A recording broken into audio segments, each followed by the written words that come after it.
अस्सलामुअलैकुम दोस्तों, मेरा नाम है इजहार खान। आप दे रहे हैं यूट्यूब। आज जो मैं आपके लिए वीडियो लेके HVAC में इंतहाई में इसमें आप देखेंगे R12 का डबल डोर फुल साइज का ओल्ड फ्रिज है। तो उसमें हम R601 कंप्रेसर और गैस दोनों चीज़ें रिप्लेस करेंगे। तो इससे पहले कि वीडियो की तरफ जाएं, आपसे एक रिक्वेस्ट है, आप इस चैनल पर नए तो इसको सब्सक्राइब ज़रूर कर लें और बेल के बटन को पुश कर दें ताकि हर आने वाली नई वीडियो आप तक इजीली पहुंच सके। दोस्तों, जैसा कि आपको बताया कि टेक्नोलॉजी बड़ी तेज़ी से चेंज हो रही है, गैसें चेंज हो रही हैं, सिस्टम रिप्लेस हो रहे हैं। तो इसमें हमने यही चीज़ ट्राई की है और R601 कंप्रेसर और गैस दोनों चीज़ों की ये खासियत है। एक इसका बॉइलिंग पॉइंट R134 से कम है, दूसरा इसके वेट के हिसाब से भी कम डलती है, वो तकरीबन 250 से 300 ग्राम तक डलती है। और इसका जो है वॉल्यूम वो तकरीबन 100 ग्राम के अंदर अंदर ये फ्रिज तैयार हो गई है। तो इसमें आप देखेंगे, अगर आप यूज़ में कंप्रेसर इस्तेमाल करते हैं तो फिर आप ऑयल भी यूज़ कर सकते हैं। ऑयल आपको चार्ज करना पड़ेगा, R134 का ऑयल है। तो दोस्तों, अगर कंप्रेसर आप नया डालते तो उसके लिए आपको ऑयल चार्ज करने की ज़रूरत नहीं होती। तो इसमें आप देखेंगे, आपने सिस्टम को उसी तरीके से फ्लश कर लेना है और बिल्कुल नीट एंड क्लीन करके उसके बाद आपने बाकी प्रोसेस सारा वही है। तो इसमें आप देखेंगे हम ऑयल भी चार्ज कर रहे हैं। ये ओल्ड कंप्रेसर है, तो इसको हम तकरीबन 3 माह से ज़ायद हो चुके हैं फ्रिज को चलते हुए और बेहतरीन कूलिंग है। उसके बाद मैं ये वीडियो अपलोड कर रहा हूँ, तो उम्मीद करता हूँ ये वीडियो आपको पसंद आएगी। इसके बाद हमने एक और वीडियो भी बनाई हुई है R22 नंबर की स्प्लिट एसी की, उसमें हमने R410 डाली है कंप्रेसर चेंज करके। तो वो उसका भी एम्पेयर कम आ रहा है। उम्मीद करते हैं ये वीडियो आपको पसंद आएगी। पसंद आए तो लाइक ज़रूर करें और इस वीडियो को ज़्यादा से ज़्यादा शेयर करें। तो ठीक है दोस्तों, चलते हैं वीडियो।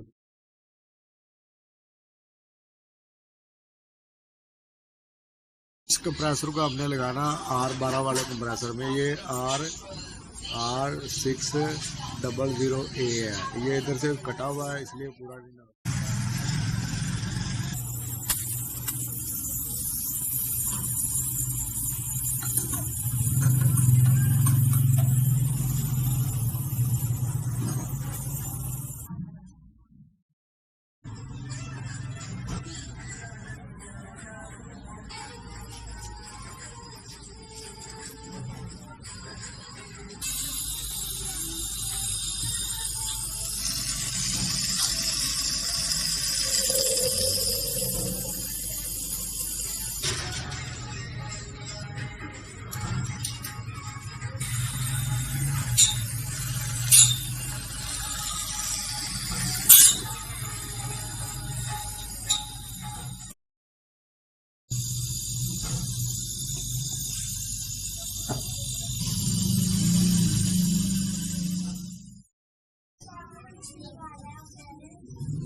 जैसे कि ये साइड जो ना जैसे कूलिंग शुरू हुई है,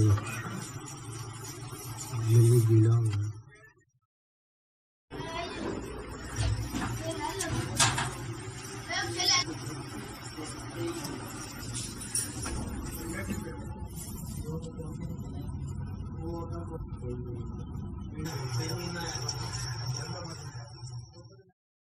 तो दोस्तों देख सकते हैं कूलिंग बिल्कुल पूरी हो चुकी है और इसकी रिटर्न आप देख लें तकरीबन 0 के पास है। एक देख सकते हैं 1.025 है। तो इसी तरह आप रिटर्न लाइन भी देख सकते हैं। रिटर्न लाइन पे भी नमी आई हुई हल्की सी आइस है। ये लोड जब इसमें डलेगा तो ख़त्म हो जाएगी। हम देखेंगे फ्रीज़र बॉक्स में, इसमें भी आप देखेंगे कि सब सारी जगह जो प्लेट है बिल्कुल बर्फ आ चुकी है। हिस्से में भी देखेंगे ये भी आप देखें सारी प्लेट जो है ना आग से भर चुकी है। हम इस लाइन को उतार देंगे।